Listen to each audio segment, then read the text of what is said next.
la gran cantidad, el gran flujo de personas que pudiera estar interesada en este servicio de actualizar su registro, ¿no? Uh-huh.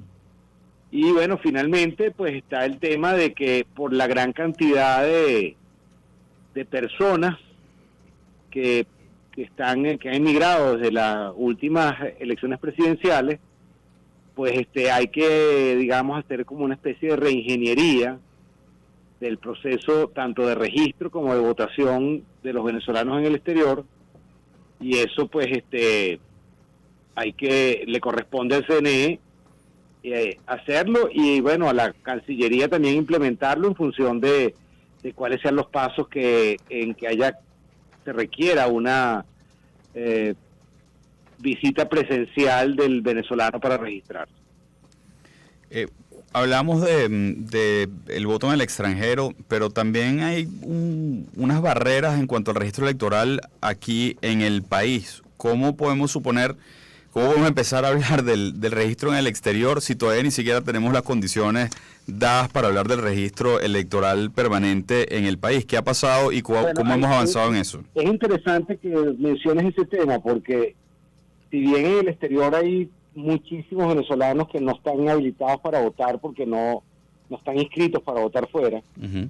Aquí en Venezuela tenemos un problema probablemente similar en magnitud. Uh-huh.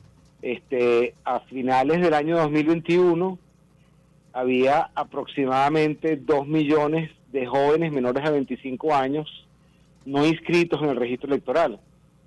Y eso se obtiene comparando la curva de edad del registro electoral con la curva de edad del Instituto Nacional de Estadísticas. Entonces, bueno, ahí pues hay una brecha muy importante que va a aumentar porque cada año cumplen años 500.000 jóvenes más. Entonces, si el número era 2 millones hacia el 2021, estamos hablando casi 3 millones. En el 2024, pues estamos hablando de 3 millones y medio. Uh-huh. Y el otro tema es que hay mucha gente que dentro del país está inscrita, vive en el país, pero su sitio de votación es distante a su vivienda. El estimado es de alrededor del 14%. Si el registro electoral es de 21 millones, y bueno, puede ser que sea un poco menos los que están en Venezuela por el tema de la emigración. Vamos a poner un número de 18 millones, por decir un número conservador. El 14% de 18 millones es más de 2 millones y medio. Uh-huh. Entonces, si tú le sumas 3 millones y medio de jóvenes a 2 millones y medio de inscritos lejanos a su residencia, estás hablando de que aproximadamente 6 millones de venezolanos en Venezuela tendrían que actualizar su registro electoral para que puedan votar en el próximo ciclo electoral del 2024 y el 2025.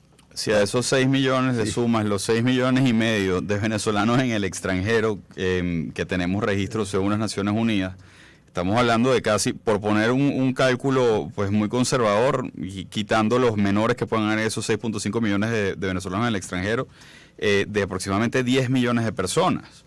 ¿Cómo existe la voluntad del gobierno para pues buscar la mayor inscripción de estos votantes tanto dentro como fuera del país? Mira, yo estoy seguro que en la medida que estamos nos acercando al año 2024, se van a implementar los correctivos necesarios para que en Venezuela haya un operativo amplio del registro electoral que permita la actualización y la inscripción de estas personas que están en Venezuela, uh-huh. Y que se ajusten también los procesos en el exterior para que, digamos, se permita la inscripción. Ahora, aquí hay un tema que hay que considerar que es muy importante, que no es solamente lo que tiene que hacer el CNE, sino que por la magnitud de los números, hay un tema en donde la sociedad civil y las organizaciones con fines políticos tienen que hacer su trabajo también, uh-huh. de motivación y de identificación de las personas que requieren actualizarse, para que cuando se haga un operativo, el operativo sea efectivo desde su inicio y no estemos esperando a última hora de las últimas semanas o las últimas 2 semanas del operativo para que la gente esté corriendo, asistiendo a los consulados o asistiendo a las a los centros de inscripción electoral que se dispongan.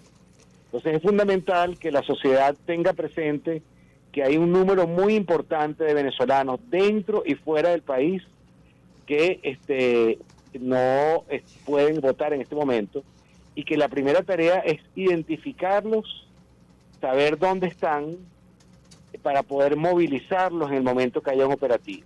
Roberto, te pregunto, ¿está abierto en este momento el registro electoral permanente? ¿Cualquiera pudiese inscribirse en este momento? En Venezuela, el registro electoral está abierto todo el tiempo. Y los ciudadanos pueden acudir a las oficinas regionales electorales para actualizar su registro electoral. En Venezuela, las oficinas regionales electorales están en las capitales de los estados. Uh-huh. Y las organizaciones con fines políticos y las organizaciones sociales pueden también acudir a las oficinas regionales electorales para solicitar un operativo para que se les coloque una máquina en algún espacio que sea más cómodo para los electores, que no tengan que trasladarse hasta la hora. Pero es un trabajo que hay que hacer permanentemente, no puede ser, digamos, espasmódicamente. ¿Ok? Eso por ahí. Con respecto a los consulados, pues la noticia que tenemos es que los venezolanos que se han acercado a los consulados que están abiertos en Europa y en América Latina, les dicen que no hay instrucción de Cancillería para, digamos, activar el proceso de actualización del registro. Y yo hago un llamado, pues, a la Cancillería para que disponga el personal para que se adiestre en estos procedimientos de actualización del registro electoral en el exterior, y el CNE con toda seguridad va a brindar la infraestructura necesaria para que eso se haga. Rector, hay un dato importantísimo, que es que como el gobierno se apropió de los partidos y enchufó gente en los partidos que eran Acción Democrática y otros más, pues son varios, les dieron eso a otra gente. ¿Cuál de los partidos, o los originales o los enchufados, son los que van a participar? En este momento son los mismos partidos que participaron en la elección regional del año 2021. Exacto, son los nuevos, los nuevos. Las mismas iniciales con otra gente. Exactamente. Ahora, rector, sobre el tema de las primarias opositoras, ¿qué se vislumbra en el futuro cercano sobre unas primarias opositoras? ¿Habría la posibilidad de organizarlas con una primera y una segunda vuelta para poder mejorar el proceso de selección de quien pueda ser el candidato para una futura elección? Bueno, lo primero es que para que el CNE pueda participar, tiene que recibir una solicitud de las organizaciones políticas que hagan esa convocatoria.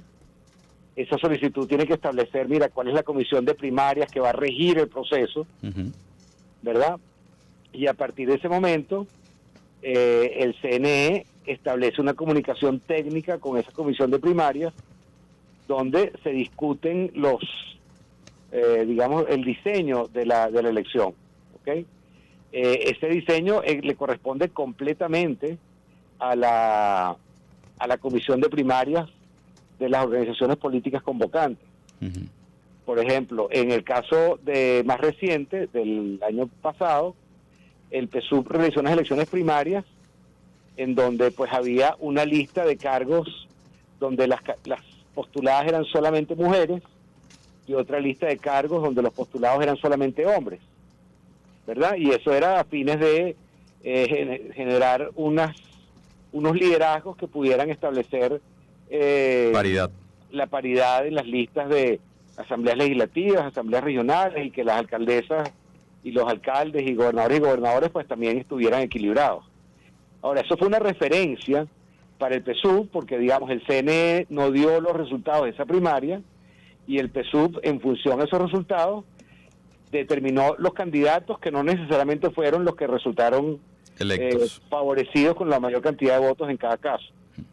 Entonces, eso es un proceso que es, digamos, en privado entre el CNE y la organización política convocante, y en el caso de las elecciones que han habido con la oposición, también el CNE, digamos, se ha limitado a prestar los espacios de los centros de votación, las máquinas de votación, y es la organización que dice, mira, yo quiero elegir estos cargos, y estos son los cargos que se eligen en cada máquina de votación, según su ubicación. Y pues el CNE hace la elección con, digamos, la parte técnica y todo el proceso de miembros de mesa, etcétera, etcétera, pues es llevado a cabo por las organizaciones convocantes. Un proceso, para resumir, es un proceso que se hace a la medida de la solicitud de los partidos del convocante, exactamente. Hay cosas novedosas que se han planteado, como la doble vuelta, que bueno, que habría que evaluar cómo sería eso en términos de costo, etcétera, etcétera. Pero bueno, lo primero que hay que hacer es no estar elucubrando, vamos a decirlo así, sobre qué es lo que no puede hacer o va a hacer el CNE, sino establecer una comisión con una comunicación directa. Y en función de eso se podrá establecer y tomar una decisión.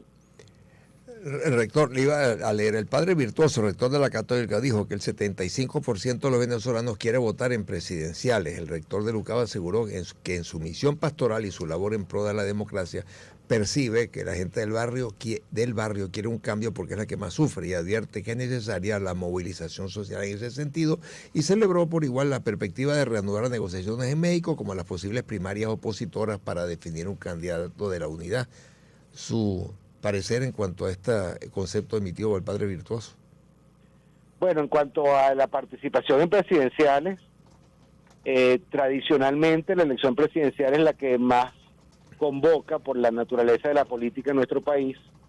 En la última elección presidencial la participación fue menor porque digamos, no participaron una parte importante de la oposición.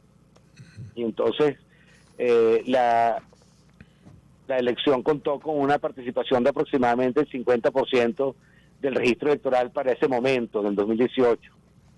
Sin embargo, en el año 2012-2013, la participación rondó el 75%, y si, como se espera, haya una participación importante de todos los sectores del país para la próxima elección del 2024, pues debemos esperar una amplia participación. Ahora, ¿cuánto es esa participación?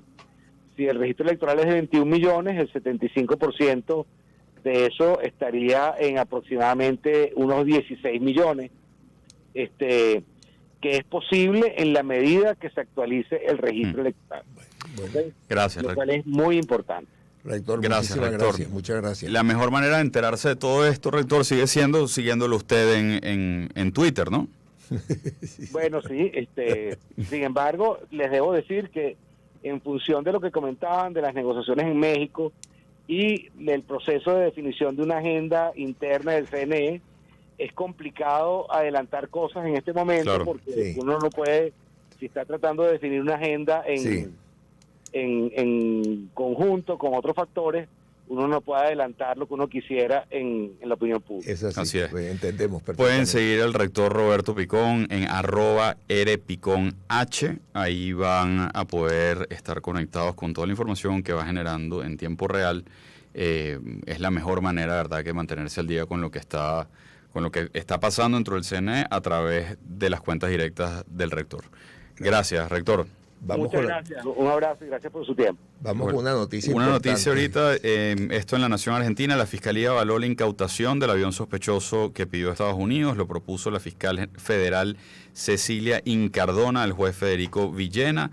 Ahora el magistrado debe decidir si hace lugar al pedido de colaboración de la justicia norteamericana o si le devuelve la aeronave a Venezuela. Recordemos que hace 2 días Maduro, Jorge Rodríguez, entre otros personajes políticos venezolanos, habían exigido la liberación la devolución del avión a Venezuela, y pues esto ahora aumenta un poco más la tensión diplomática entre Argentina y Venezuela por el avión sospechoso con tripulantes iraníes y venezolanos retenidos desde el 8 de junio en Ezeiza. Hoy mismo que sale información de que algunos de los tripulantes iraníes y tal tuvieron que ver con estuvieron de alguna manera u otra relacionados en Paraguay con